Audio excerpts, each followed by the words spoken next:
E você realmente enxerga? Eu acho que não, porque o essencial, meu amigo, é invisível aos olhos.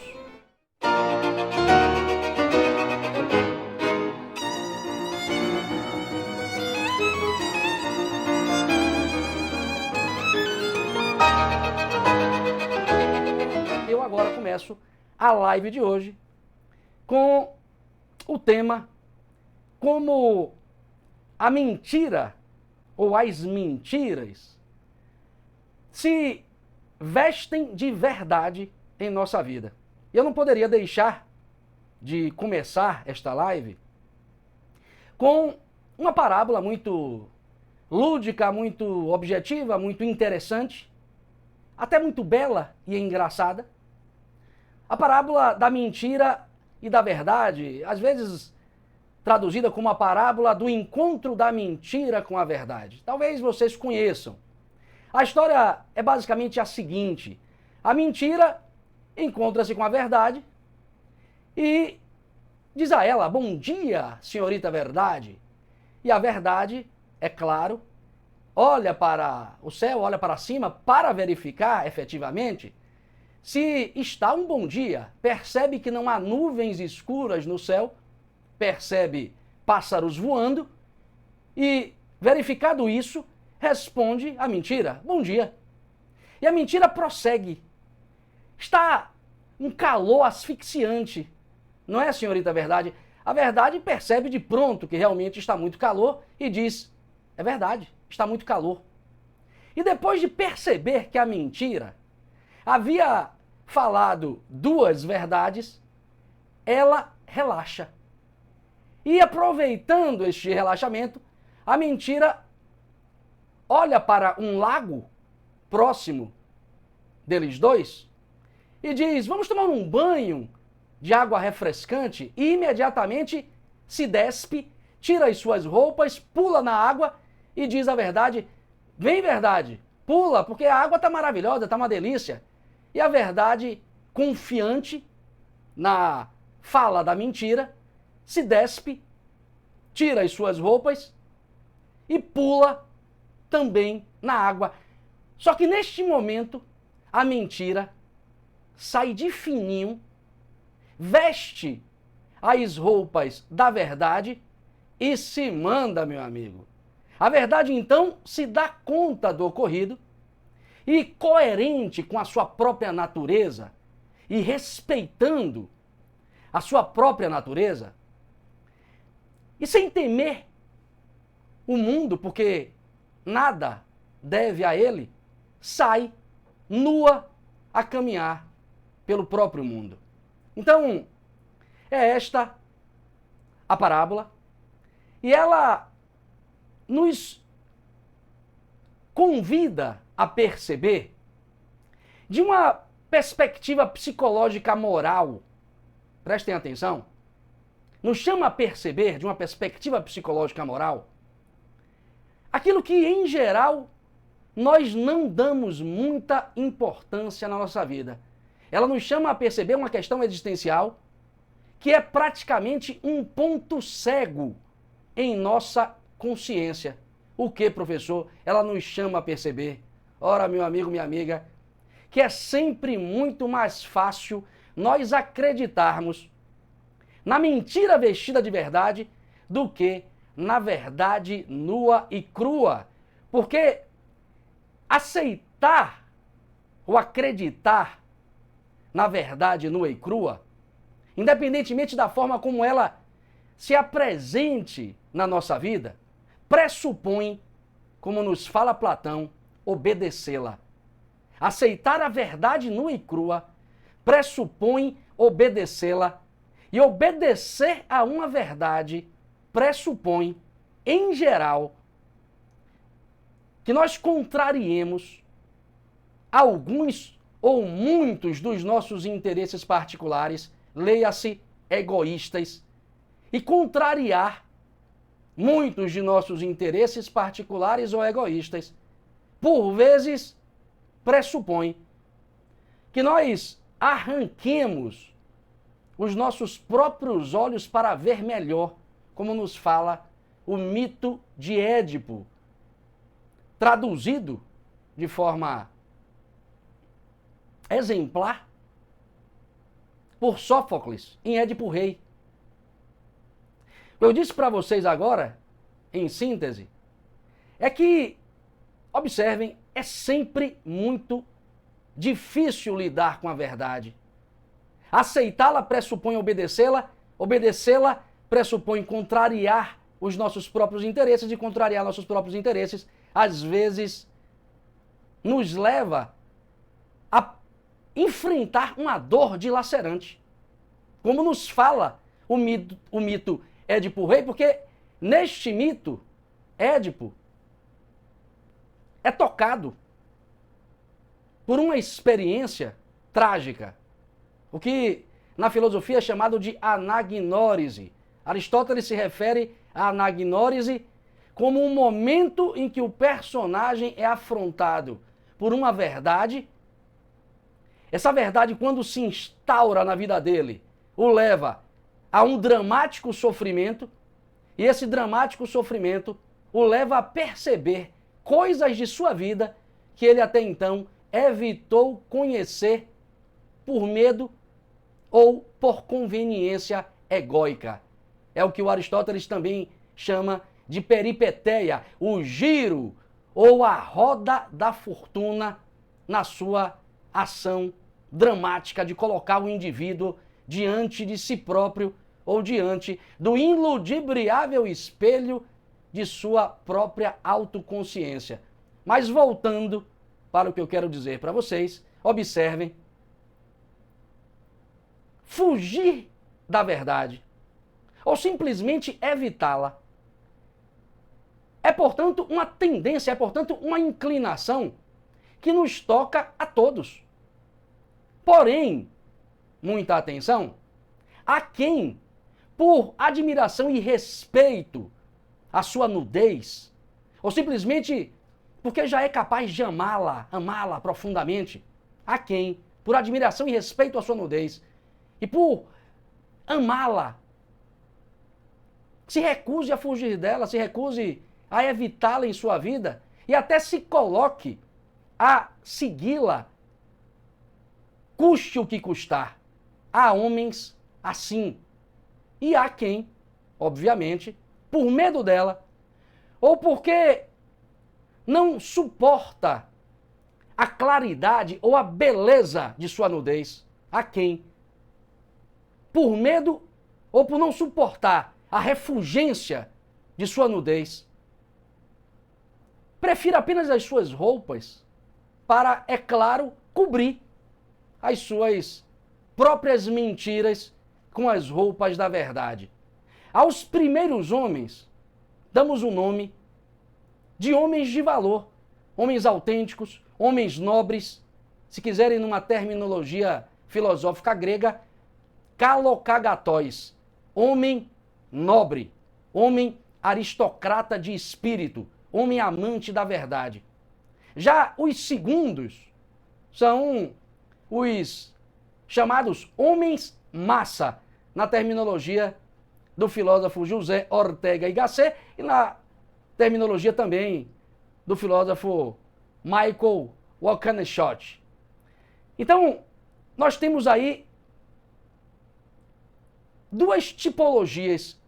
Fiquemos com a segunda, a do homem massa, e perguntemos, por que, professor? Dentre tantas possibilidades interpretativas, dentre tantas interpretações possíveis desta parábola, o senhor escolheu a que relaciona o homem massa com esta necessidade que as pessoas têm de mentir para si próprias, essa necessidade que as pessoas têm de cobrir as suas mentiras com as roupas da verdade. Ora, meu amigo, minha amiga, a razão disso é que a principal característica do homem massa, na visão desses dois filósofos, a principal característica do homem massa, E observe que, independentemente de ser algo particular destes filósofos, é algo que a gente consegue perceber com muita clareza, ou seja, eles apenas traduziram uma percepção comum a todos nós. A de que a principal característica do homem-massa é a de mentir para si próprio e a de cobrir as suas mentiras com algum tipo de verdade, porque, obviamente, ninguém suporta descobrir-se mentiroso, ninguém suporta descobrir-se autossabotador. Então, é preciso que estejamos sempre cobrindo nossas mentiras com algum tipo de verdade. E que fique claro aqui, homem-massa deve ser entendido, vou usar aqui as palavras do próprio Ortega y Gasset, na sua obra extraordinária, A Rebelião das Massas. Ele fala, o homem-massa não vincula-se especificamente a uma classe social. Pode ser tanto o pipoqueiro quanto o professor doutor da academia. É o pobre, é o rico. Porque o homem-massa em questão é o relativista moral. É aquele que acredita que pode ser o seu próprio código de ética. É também aquele que está no mundo sempre a requisitar e exigir direitos e quase nunca se colocar no mundo a cumprir com seus deveres. Repare que isso é muito comum nos dias de hoje.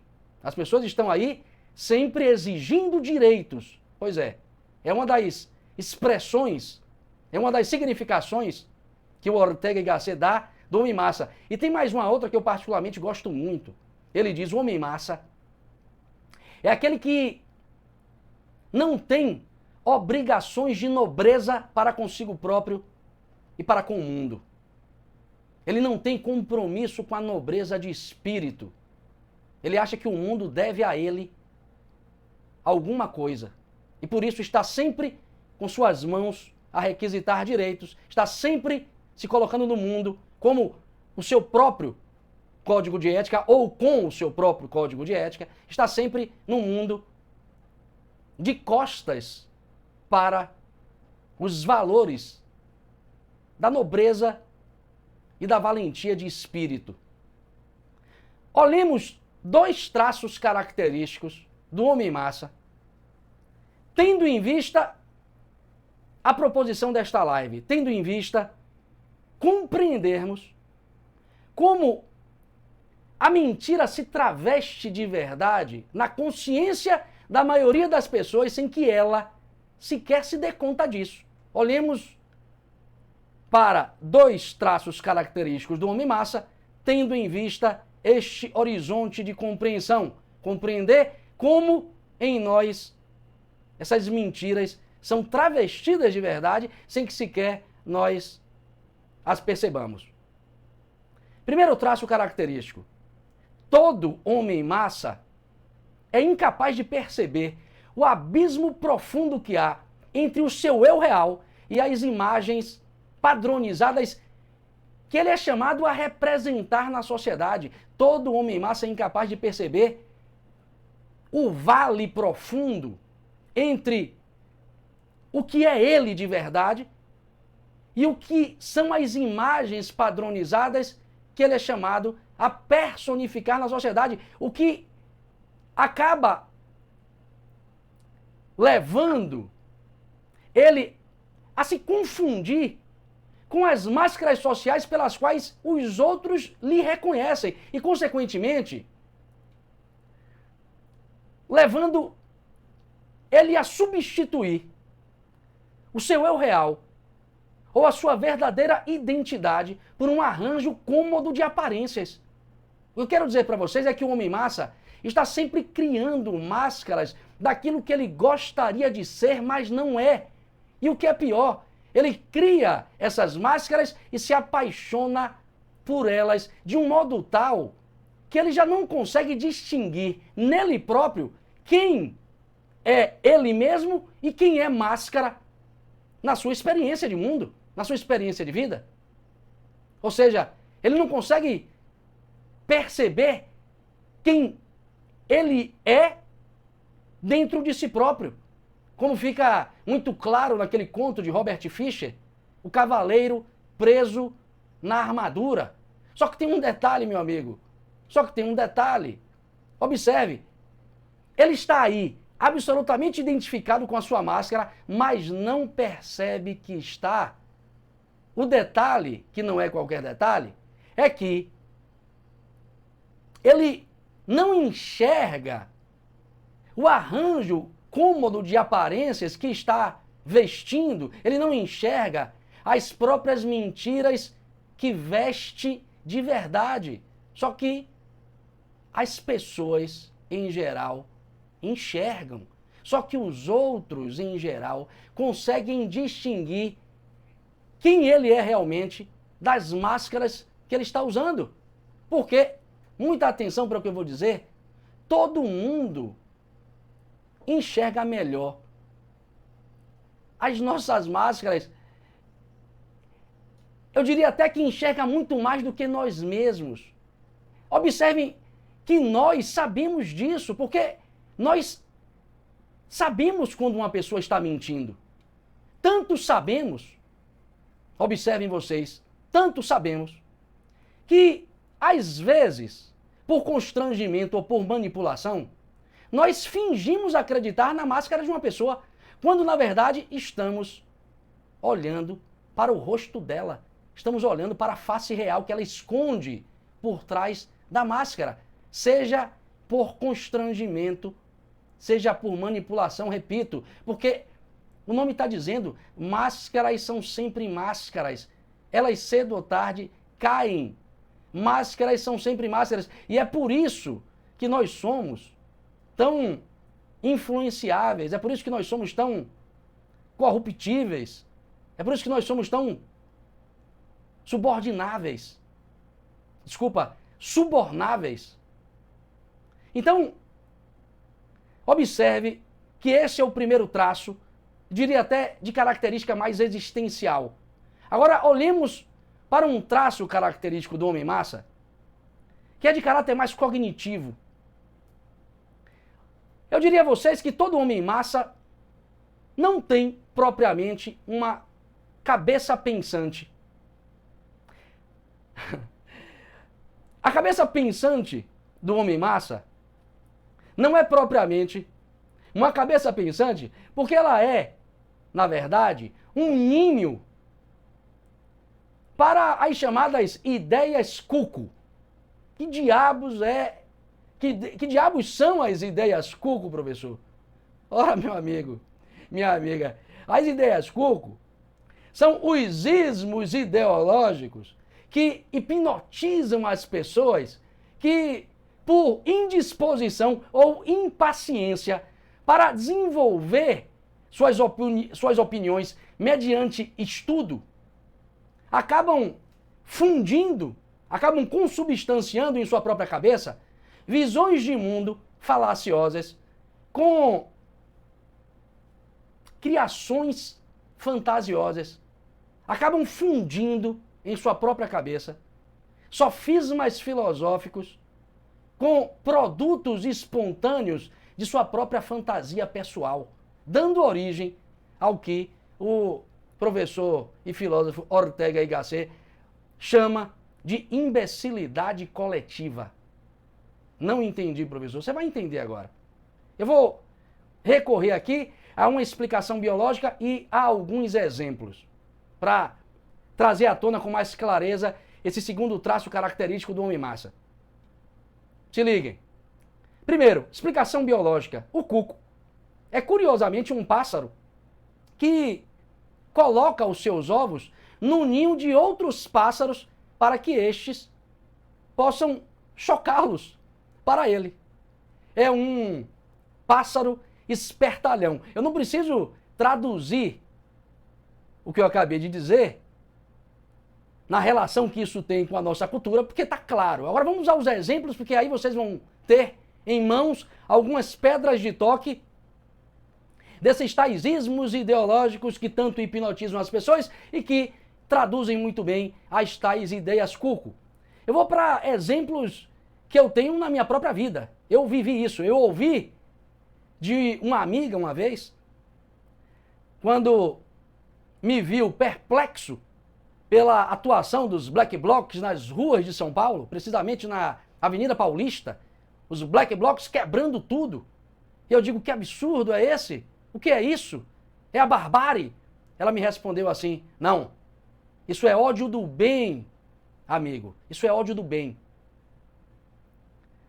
Então, observem aí que esta pessoa já estava num patamar superior ao bem e ao mal. Ela está superior à própria moralidade.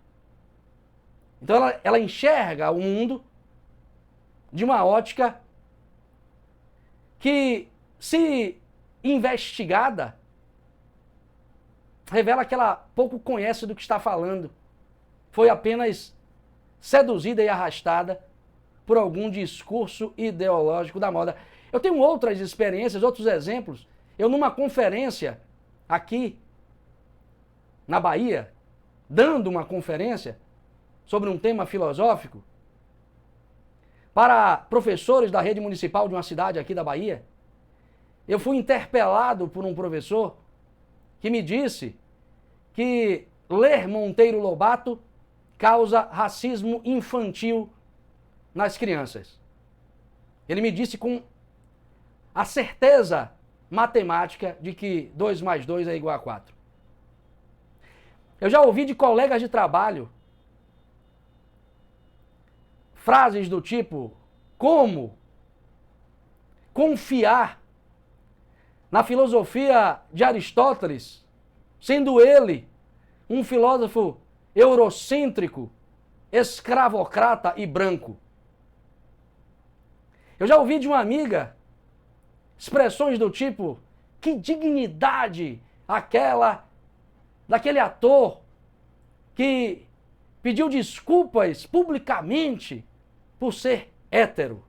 Ou seja, hoje já estamos num contexto em que ser hétero é um crime. Eu sei que vocês sabem do que eu estou falando, porque esses discursos correm solto no dia a dia.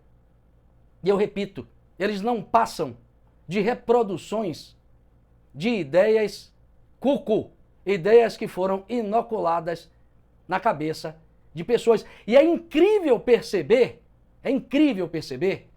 como chavões e rotulagens na cabeça de certas pessoas têm o poder persuasivo de uma revelação divina. Parece ter este poder de uma revelação divina, porque as pessoas falam com uma propriedade, com uma certeza inabalável. Só que, por experiência, com um professor, eu sei que elas não sabem do que estão falando. Elas não têm conhecimento do que estão falando. Apenas reproduzem isso.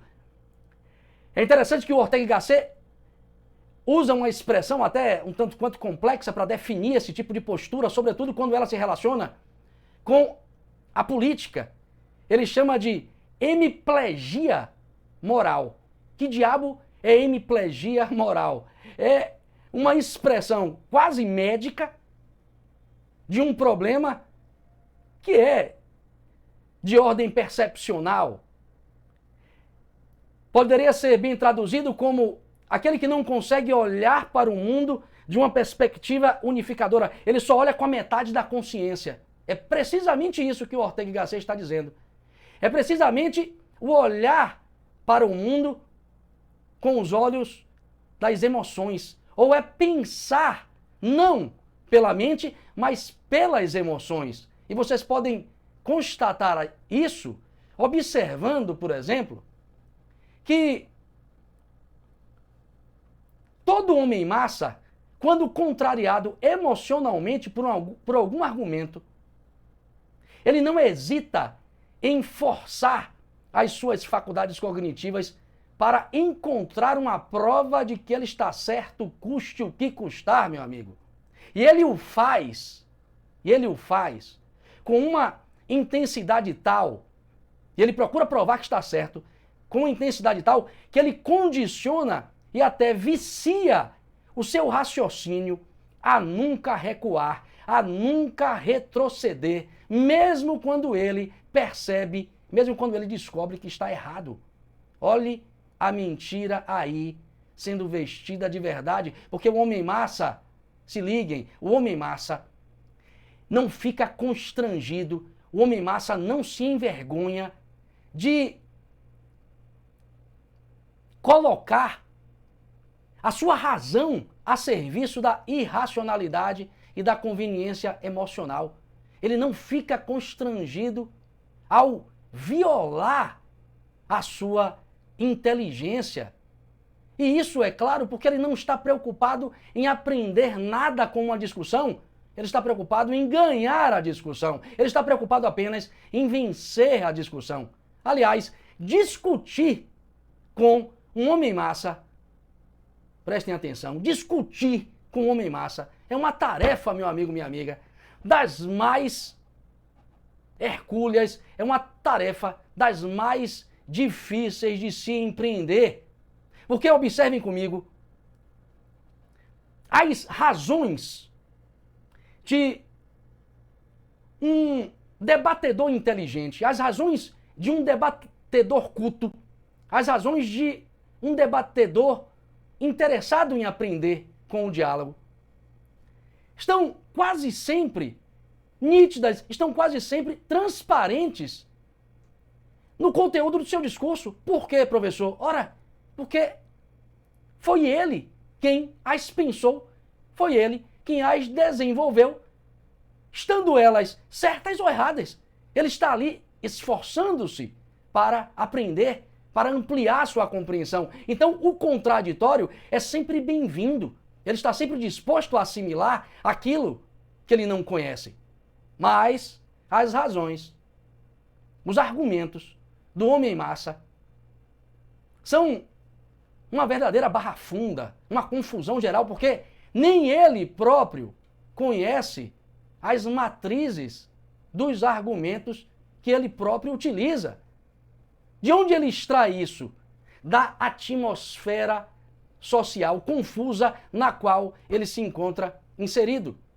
Ele associa estas apreensões de seu ambiente cultural confuso com certas ideias confusas que ele tem na sua própria cabeça, porque apreendidas emocionalmente, e depois reproduz isso através de um discurso pouco embasado. É geralmente assim. Para você dar conta de compreender as razões ou os argumentos de um homem massa, é preciso colocá-lo num setting terapêutico. Porque é quase uma análise de um sonho. Em procedimento junguiano, é quase análise de um sonho, porque é tão enigmático quanto um sonho. Você não consegue entender de onde o cara tirou essas ideias que ele afirma serem verdade. Então, enfim, para finalizar a live, nossas mentiras são geralmente vestidas de verdade em nossa consciência quando nós não estamos atentos, às máscaras que nós estamos vestindo, quando geralmente não conseguimos tirá-las, porque às vezes nem percebemos que estamos usando-as. E também quando nós assimilamos ideias e as tornamos nossas, sem que efetivamente elas tenham sido produzidas pelo nosso esforço de pensamento, pelo nosso esforço intelectual. A verdade, minha gente, é algo sempre muito raro, é sempre algo difícil de aparecer a nós. O mundo da existência concreta é o mundo das ilusões, das sombras, porque tudo aqui é fluxo, tudo aqui é transitório, tudo aqui é impalpável. Você toca nas coisas e acredita que as tem em suas mãos quando olha nada tem. Toca nas asas da borboleta, peguei, e olha, é só pó. Então, muita atenção, a verdade aqui é raro. A gente só conseguirá efetivamente evitar que ideias cuco sejam depositadas na nossa cabeça. A gente só vai evitar cair nas autossabotagens que nos confundem e nos distanciam de nós mesmos e, consequentemente, da realidade, quando nós aprendermos pelo menos uma coisa. Pelo menos uma coisa. Eu vou apresentar para vocês pelo menos um ponto seguro sobre o qual você pode se apoiar para se aproximar um pouco da verdade, ou pelo menos para evitar esses auto-enganos e as mentiras do próprio mundo. Que ponto é esse, professor? Severidade consigo próprio. Sem autopiedade. Ser austero no exame de consciência diário. Ser austero no exame de consciência diário. E sem Deus, meu amigo, nem tente, nem tente. Sabe por quê? Porque sem Deus, ou sem o horizonte de uma totalidade onisciente, ante a qual você jamais poderá enganar, o seu ego vai driblar a sua consciência e produzir alguma mentira, algum auto-engano. É preciso ter severidade, austeridade e ter Deus no horizonte da consciência para que você possa colocar a sua consciência diariamente num tribunal de purificação. Dói fazê-lo. Mas a dor aí, como dizem os budistas, é veículo de consciência. Então, é este o ponto. Fiquem com Deus. No próximo domingo, nós trataremos de algum outro tema. E convido novamente a vocês para assinarem o Instituto Religare. Todas as quartas-feiras, aulas semanais sobre temas desse tipo, só que com uma analítica ou com um procedimento de aula. Então, o processo adquire maior amplitude. Textos, indicações de leitura, livros e abordagens das mais diversas que certamente ajudarão vocês a organizar melhor a forma de compreender a própria vida, a própria existência e se colocarem dentro dela, se colocarem nela de forma altiva, de forma inspirada, de forma mais vivificante. Então é isso, fui, valeu. Gostou desse vídeo? Então curta, inscreva-se agora e ative as notificações para não perder nenhuma reflexão filosófica. Te espero.